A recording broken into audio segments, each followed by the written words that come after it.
அதுல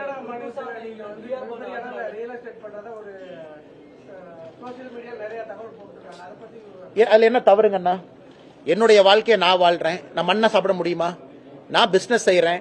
அதுல யாரையாச்சும் அடிச்சு பிடுங்கன்னா, மிரட்டுன்னா, உங்களுடைய பணத்தை வாங்கன்னா, இந்த பணத்தை வாங்கன்னா, என்னுடைய தொழில் நான் செய்யறேன், என்னுடைய விவசாயம் நான் செய்யறேன், என்னுடைய அரசியல் நான் செய்யறேன்.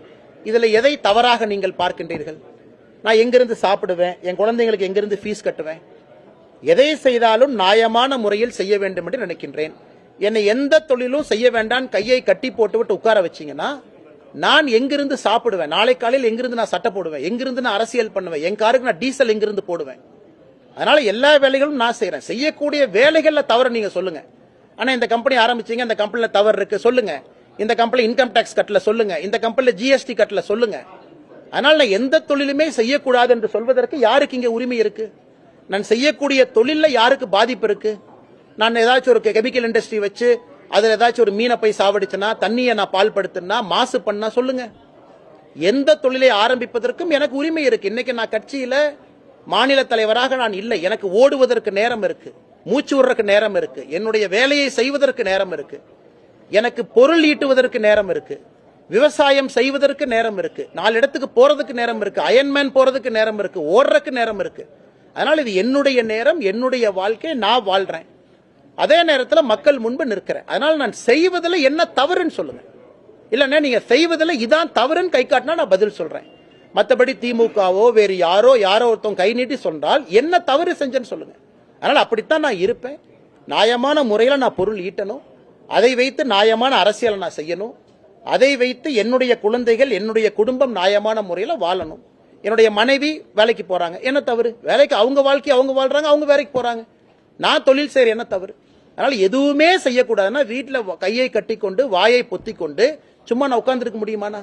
அதனால பத்திரிகை என்பர்கள் யாராவது அண்ணே இதுல தவறு இருக்குன்னு சுட்டி காட்டுங்க. தவறு இருக்காது. அப்படி எனக்கு தெரியாம யாராச்சும் தவறு செய்திருந்தாலும் கூட திருத்திக் கொள்கின்றோம். ஆனா இதனால மாசு பால் பெற்றுச்சு, இப்படி ஆயிருச்சு, அப்படி ஆயிருச்சுன்னு சொல்லுங்க. அரசுக்கு வரி கட்டுறதுல தவறிட்டேன்னு சொல்லுங்க. நீங்க செய்யக்கூடிய தொழில தர்மம் இல்லைன்னு சொல்லுங்க. நான் செய்யக்கூடிய எல்லா தொழிலும் தர்மம் இருக்கிறது. உப்பு போட்டு சாப்பிட்றவன் நானு. தவறு இருந்தால் சுட்டி காட்டுங்கள். தொழிலே செய்யக்கூடாதுன்னா என்னன்னே நியாயம்? நான் என்ன சாராய கம்பெனி அண்ணே நடத்துறேன்? சாராய கம்பெனி அண்ணே நடத்துறேன்? நான் தொழில் செஞ்சா தானே நான் சாப்பிட முடியும். உங்க வீட்டுல டீசல் போட்டு காலைல அவங்களுக்கு வர்றாங்க, எனக்கு நீங்க 3000 ரூபாய் செலவு. அன்னைக்கு இப்ப பிளைட்டை பிடிச்சி நான் கோவாக்கு போகணும். கோவா மாநிலத்தினுடைய எஸ்ஐஆர் அதுக்கு நான் தான் பொறுப்பு. லட்சதீப் மாநிலத்துக்கு நான் பொறுப்பு. கேரளா மாநிலத்துக்கு பொறுப்பு.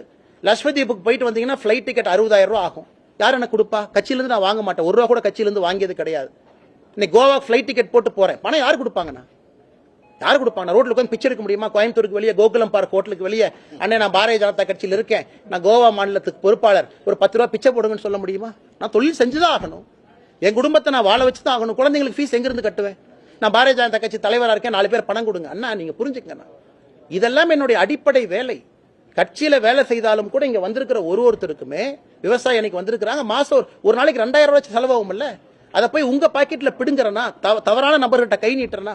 ஏன் தொழில் செய்து நான் சம்பாதித்து என் வாழ்க்கையை வாழ வேண்டும் என்று நினைக்கின்றேன். பெருமையா அதை வாழுவேன், பெருமையா தொழில் செய்வேன், பெருமையா அரசுக்கு வரி கட்டுவேன். அதைத்தான் ஒரு இளைஞனுக்கு சொல்றேன்.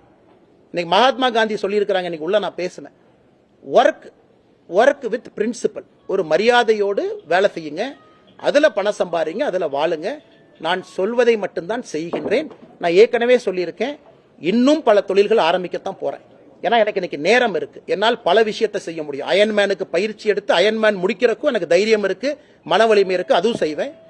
பல தொழில்கள் நடத்துவதற்கு நேரம் இருக்கு, பல தொழில்களுக்கு நேரம் கொடுக்க முடியும், அதுவும் செய்வேன்.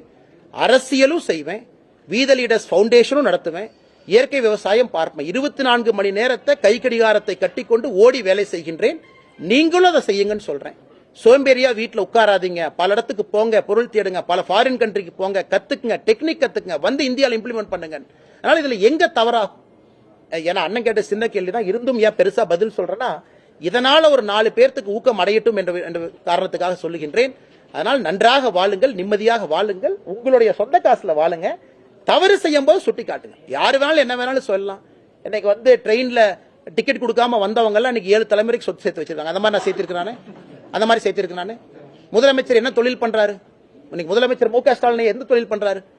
கையில கடிகாரம் கட்டுறாரு, சாப்பாடு வருது, எங்கிருந்து வருது அவருக்கு? டிஆர் பாலு அவர்கள் மீது டிஃபமேஷன் கேஸ் போட்டிருக்கேன். டிஆர் பாலு அவர்கள் கோர்ட்டுக்கு வரக்கூடிய கார் யார் பேர்ல ரெஜிஸ்டர் ஆயிருக்குன்னா கிங்ஸ் கெமிக்கல் பேர்ல ரெஜிஸ்டர் ஆயிருக்கு. அவரே கோர்ட்ல போன கிராஸ் எக்ஸாமினேஷன்ல சொல்றாரு எனக்கும் சாராய ஆலைக்கும் தொடர்பே இல்லைன்னு. ஆனா சைதாப்பேட்டையில 2 முறை டிஆர் பாலு கோர்ட்டுக்கு வந்த அந்த கார் எந்த கம்பெனி பேர்ல ரெஜிஸ்டர் ஆயிருக்குன்னா சாராய ஆலை பேர்ல ரெஜிஸ்டர் ஆயிருக்கு. அதான் இந்த கிராஸ் எக்ஸாமினேஷன்ல கேட்கலான்னு பார்த்தா எஸ்கேப் ஆகி ஓடிட்டார், வரல, அடுத்ததுக்கு அவர் வருவார். அதனால என்னை பொறுத்தவரை அந்த மாதிரி நான் பண்றேன்னா, அதனால நண்பர்களுக்கு நான் சொல்லிக் கொள்வது என்னன்னா, உங்க வாழ்க்கையை நான் வாழ்றேன். என்னால யாருக்காச்சும் உபத்திரம் இருக்கா நீங்க கை நீட்டி காட்டுங்க. அண்ணா உங்களால ஒரு பறவைக்கு உபத்திரம், ஒரு மண்புழுவுக்கு உபத்திரம், மண்புழுவுக்கு கூட உபத்திரம் வரக்கூடாது என்பதற்காக இயற்கை விவசாயம் செய்யக்கூடிய மனிதன் நான். அப்ப என்னால யாருக்கு உபத்திரம் வரும்? கை நீட்டி காட்டுங்க.